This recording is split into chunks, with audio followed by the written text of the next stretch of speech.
আচ্ছা, বিচার বহির্ভূত হত্যাকাণ্ড বা মব জাস্টিস যেটা আমরা দেখেছি গতকাল, যে ঢাকা বিশ্ববিদ্যালয় ফ্রমান হলে একজন লোককে বহিরাগত বা চোর সন্দেহে যে হত্যা করা হয়েছে, এবং আবার হচ্ছে জাহাঙ্গীরনগর বিশ্ববিদ্যালয়ের ছাত্রলীগ সন্দেহে ছাত্রলীগের একজন নেতাকে যেভাবে হত্যা করা হয়েছে, এটা নিয়ে আমি বলতে চাই, বিশেষ করে ঢাকা বিশ্ববিদ্যালয়ে যে ঘটনাটা করছে এটা নিয়ে আমরা ছাত্র সমাজ আসলে খুবই দুঃখিত। এমনকি ঢাকা বিশ্ববিদ্যালয়ের অনেক স্টুডেন্ট এটা নিয়ে লজ্জিত। মব জাস্টিস কোনোভাবে কাম্য নয়, কিন্তু দেখা গেছে হচ্ছে ওখানে ছাত্রলীগের একজন ব্যক্তি লোক জড়িত, যে হচ্ছে কেন্দ্রীয় ছাত্রলীগের পদ্মার একজন উপসম্পাদক ছিল।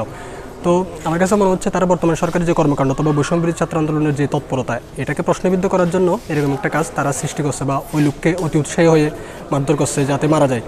মানে আমাদের যে বিচারিক কর্মকাণ্ড এখন চলতেছে বর্তমান সরকারের নেতৃত্বে, এই কাজটাকে প্রশ্নবিদ্ধ করার একটা প্রক্রিয়া হতে পারে। এর বাইরেও যারা মব জাস্টিস করতেছে বা যারা স্বপ্রণোদিত হয়ে যেগুলো করতেছে, এগুলো আমরা নিন্দা জানাই। এটা কোনোভাবে কাম্য নয় আর কি। এটার জন্য আমরা ছাত্র সমাজ লজ্জিত। আইন যেহেতু সবার জন্য সমান, এবং তাদেরকে বিচারের আওতায় নিয়ে এসে বিশেষ করে তাদেরকে গ্রেপ্তার বা তাদের সুনির্দিষ্ট অভিযোগের ভিত্তিতে তাদেরকে শাস্তি দেওয়াটা উচিত বলে আমি মনে করি। কোনোভাবে আইন হাতে তুলে নেওয়া অথবা এক্সট্রা জুডিশিয়াল কিলিং করা, এটা কোনোভাবেই কাম্য নয়। একটা সভ্য দেশে এটা কাম্য নয়। আমরা একটা বিপ্লবের চেতনা নিয়ে দেশ স্বাধীন করেছি বা দেশ নতুন করে বিনির্মাণের স্বপ্ন দেখতেছি, সেখানে এই ধরনের কর্মকাণ্ড যদি হয় তাহলে সেটা ফেসিবাদের যে কর্মকাণ্ড বা ফেসিবাদের যে তৎপরতা ছিল সেটাকে পুনর্বাসন করার একটা চেষ্টা। আমাদের ৫ই আগস্টের যে বিপ্লব পরবর্তী সময় আমাদের বিভিন্ন ধরনের অরাজক পরিস্থিতির সৃষ্টি হয়েছে। সেটার মধ্যে একটা হলো যে মব জাস্টিস। আর যেটা আমরা দেখলাম গতকালকে আমাদের দুইটা বড় বিশ্ববিদ্যালয়ে এই ঘটনা ঘটলো, যেটা আসলে আমাদের একেবারে অনাকাঙ্ক্ষিত। এমন ঘটনা পরবর্তী দেশের পুরো দেশকে আবার অস্থিতিশীল একটা দিকে নিয়ে যাবে।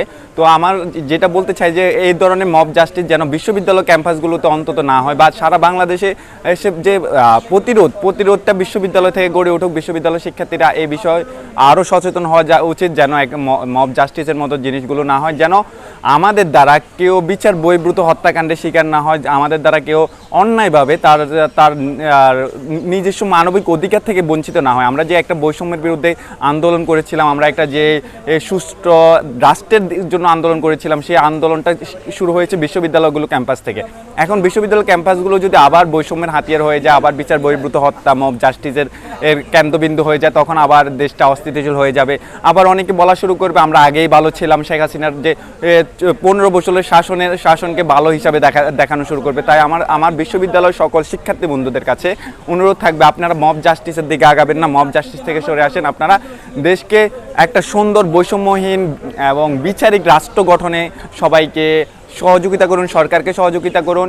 একটা স্ট্যাবল রাষ্ট্রের গণপিটুনি, এটা একটা স্ট্যাবল রাষ্ট্রের স্ট্যাবিলিটিকেই প্রশ্নবিদ্ধ করে, এবং এই যে গণপিটুনির যে কালচারটা, এবং এইটা একটা রাষ্ট্রের ল অ্যান্ড অর্ডারকেও প্রশ্নবিদ্ধ করে।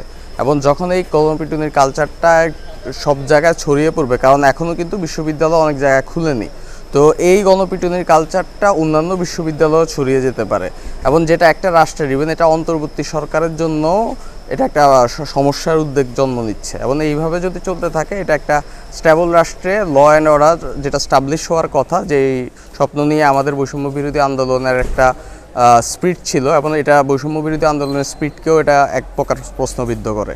তো এই ব্যাপারগুলো আসলেই একটা শিক্ষার্থী হিসাবে এবং একটা বাংলাদেশের সচেতন নাগরিক হিসাবে কোনোভাবেই সমর্থনযোগ্য নয়, এবং এই ধরনের ঘটনা যেন সামনে না ঘটে, এটাই একটা জাতিগত চিন্তার থেকে এটা কাম্য। এবং এই ব্যাপারগুলো আসলে বুদ্ধিভিত্তিক চিন্তার জায়গা থেকে আমরা হয়তো বিপ্লবটাকে একটা আঙ্গিকে জাস্ট সরকার স্ট্রাকচারালভাবেই দেখতেছি, কিন্তু বিপ্লবের স্পিরিটটা যদি আমরা বুদ্ধিভিত্তিকভাবে ধারণ করতে না পারি, তাহলে এই বিপ্লবটা আসলে দীর্ঘস্থায়ী হওয়া সম্ভব না।